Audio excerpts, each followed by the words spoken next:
بسم اللہ الرحمن الرحیم، السلام علیکم، آپ کو خوش آمدید۔ میں ہوں سلمان مرزا اور جناب پاکستان کے ساتھ، ہمارے وطن عزیز کے ساتھ، میں اس کو ملک نہیں کہتا، اپنا وطن عزیز کہتا ہوں، یہ ہمارا وطن عزیز ہے، اس کے ساتھ ایک خطرناک کھیل کھیلا جا رہا ہے، اب یقین جانیے، اور اس کھیل میں ہر کوئی شریک ہے، اس کھیل میں ہر کوئی مجرم ہے۔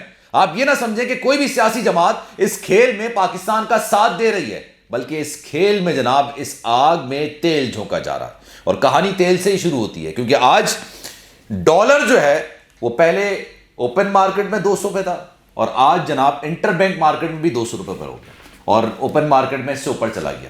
یہ 200 روپے پر کیسے گیا جناب؟ اس کے ذمہ دار نہ صرف نون لیگ، نہ صرف دیگر ان کی اتحادی جماعتیں، بلکہ پاکستان تحریک انصاف بھی ہے۔ خان صاحب نے ابھی لانگ مارچ کا اعلان کر دیا ہے، لیکن آپ کو یاد ہوگا خان صاحب جب حکومت میں تھے اور یہی لانگ مارچ پاکستان پیپلز پارٹی کر رہی تھی، بلاول بھٹو زرداری نے کراچی سے اپنے سفر کا آغاز کیا، اسلام آباد تک پہنچے جناب۔ اس وقت خان صاحب نے پیٹرول کی قیمتوں میں 10 روپے کمی کر دی تھی، اور بجلی کی قیمتوں میں 5 روپے کمی کر دی تھی۔ اس بات کو مینشن کرنا اس لیے ضروری ہے، یقین جانیے اس بات کو مینشن کرنا اس لیے ضروری ہے کیونکہ یہ ایک ایسی چیز تھی جس کی وجہ سے آج ڈالر 200، یہ عوامل میں شامل ہے۔ اور میں آپ کو وہ بات بتا رہا ہوں جو کہ ماہر معاشیات کہتے ہیں، معیشت کے ماہرین یہ بات کہتے ہیں، وہی کہتے ہیں کہ جناب آئی ایم ایف کے ساتھ سودا ہوا تھا، آئی ایم ایف کے ساتھ معاہدہ ہوا تھا، اس معاہدے کے تحت مرحلہ وار پیٹرول کی قیمتیں بڑھانی تھی، لیکن خان صاحب نے شاید اس وقت، اور یہ بات میں آپ چاہے پاکستان تحریک انصاف کے سپورٹر کیوں نہ ہو، اس بات کو آپ تسلیم کریں گے کہ جنوری، فروری، مارچ، ان مہینوں میں خان صاحب کی پاپولیرٹی کا گراف انتہائی نیچے تھا۔ شاید ان کی زندگی میں پاپولیرٹی کا گراف اتنا نیچے کبھی نہیں ہوگا، لیکن جنوری، فروری، مارچ میں کیونکہ کچھ پتہ ہی نہیں چل رہا تھا کیا ہو رہا ہے بھائی، کچھ سمجھ میں نہیں آ رہا تھا کیا ہو رہا ہے، کیا چیزیں ہونے والی ہیں، مہنگائی اپنے عروج پر تھی، بہت ساری چیزیں ایسی ہیں، لا قانونیت اپنے عروج پر تھی، کچھ پتہ نہیں چل رہا تھا کہ کیا ہو رہا ہے۔ اسی دوران پی ڈی ایم نے بھی لانگ مارچ کا اعلان کیا، اسی دوران پاکستان پیپلز پارٹی نے بھی لانگ مارچ کا اعلان کیا۔ پاکستان پیپلز پارٹی لانگ مارچ کرنے کے لیے نکلتی ہے، آدھے راستے پر پہنچتی ہے تو خان صاحب خطاب کرتے ہیں قوم سے اور کہتے ہیں کہ جناب ہماری معیشت بہتر ہو گئی ہے، اب ہم اس قابل ہو گئے ہیں کہ عوام کو ریلیف دیا جائے، اس لیے پیٹرول کی قیمتوں میں 10 روپے اور بجلی کی قیمتوں میں 5 روپے کمی کا اعلان کرتے ہیں۔ اچھا، پیٹرول کی قیمتوں میں تو اطلاق فوری ہو گیا تھا، لیکن بجلی کی قیمتوں پر اطلاق کیسے ہوا یہ آج تک کسی کو سمجھ میں نہیں آیا۔ اب جب ان کی حکومت چلی گئی اور اس کے بعد جو اس وقت کی اپوزیشن کی اتحادی جماعتیں تھیں ان کی حکومت آ گئی، شہباز شریف صاحب حکومت میں آ گئے، کہا یہ جا رہا تھا اس وقت جو اپوزیشن جماعتیں تھیں اور خان صاحب حکومت میں تھے تو یہ کہا جاتا تھا کہ جناب یہ سب سے آسان مرحلہ ہے کہ حکومت کو ہٹا دیا جائے، خان صاحب کو ہٹا دیا جائے۔ کیوں بھائی؟ اس کی وجہ یہ ہے کہ معیشت کا یہ حال کر دیا تھا، معیشت کی یہ ساری چیزیں ہو گئی تھی کہ اب خان صاحب مزید اس کا بیڑا غرق کرتے۔ یہ ان کا موقف ہے، یہ میری بات نہیں ہے، یہ میری رائے نہیں ہے، میرا تجزیہ نہیں ہے، میرا انالیسس نہیں ہے، میں آپ کو وہ بات بتا رہا ہوں جو اپوزیشن جماعتیں اس وقت کہا کرتی تھی۔ مولانا فضل الرحمان، آصف علی زرداری، شہباز شریف صاحب یہ برملا اس کا اظہار کرتے تھے کہ جناب ملک کو بچانا ہے اس وقت، خان صاحب کو ہٹانا ہے اس وقت، معیشت کو بہتر کرنا ہے اس وقت، سخت فیصلے کرنا ہے اس وقت۔ چلیں جناب وہ حکومت میں آ گئے، جیسے بھی آئے، جس طرح بھی آئے، یہ ایک الگ ڈیبیٹ ہے، اس پر کسی اور دن بات کریں گے، لیکن جیسے بھی آ گئے اب وہ حکومت میں آ گئے۔ اب جب حکومت میں آ کے ان کو کرنے تھے سخت فیصلے، ایسے فیصلے جو عوام میں مقبول نہیں تھے، ایسے فیصلے جو کہ آپ یہ کہہ سکتے ہیں کہ عوام میں مقبولیت حاصل نہیں کر سکتے، اور 1.5 سال حکومت کرنی ہے، 2 سال تو خیر ٹینیور ہی نہیں بچا تھا پارلیمنٹ کا، 1.5 سال حکومت کرنی ہے، 1.25 سال حکومت کرنی ہے، 1 سال حکومت کرنی ہے، 6 مہینے حکومت کرنی ہے، یا 3 مہینے میں اصلاحات کر کے الیکشن اناؤنس کر دینا ہے۔ یہ آج تک جب میں آپ سے بات کر رہا ہوں مجھے نہیں پتا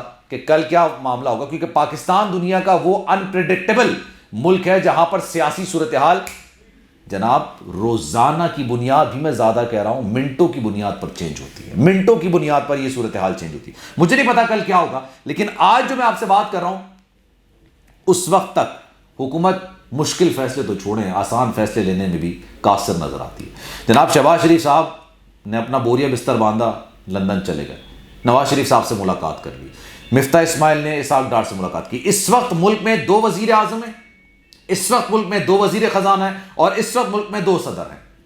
ایک وہ ہے جو آپ کو نظر آتا ہے جس کے پاس پوسٹ ہے، اور ایک وہ ہے جو فیصلے کر رہا ہے۔ ایک وزیر اعظم شہباز شریف ہے لیکن ڈکٹیشن لے رہا ہے کنوکٹڈ شخص سے جو کہ یو کے میں بیٹھا ہوا ہے۔ اور جب ان کی پہلے حکومت ہوا کرتی تھی اور متحدہ قومی موومنٹ جب پہلے کے زمانے کی ہوا کرتی تھی، اس وقت یہی لوگ تھے جو تنقید کرتے تھے اور کہتے تھے کہ ایک باہر بیٹھا شخص پاکستان میں سیاست کی ڈوریاں ہلاتا ہے. آج یہ خود وہی کر رہا ہے. اچھا جی، 2 وزیر خزانہ کیسے؟ ایک تو مصطفیٰ اسماعیل ہیں جو ہر وقت پریشان نظر آتے ہیں، کہتے ہیں بھائی معیشت نہیں سمجھ. آپ نے کیلکولیشن نہیں کی، آپ کو نہیں پتا تھا آپ کے ریزرو کتنے پڑے میں، آپ کے پاس خزانے میں کتنے ڈالرز باقی بچے ہیں. اور یقین جانیے ابھی جتنے ڈالرز ہیں وہ ایسے ڈالرز ہیں جن کو آپ استعمال نہیں کر سکتے.